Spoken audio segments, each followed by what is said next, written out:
सुमनसवन्धितसुन्दरि Madhavi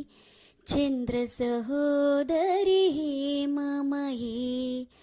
मुनिगणवन्दितमोक्षप्रदायिनि मञ्जुलभाषिनि वेदनुते पङ्कजवासिनि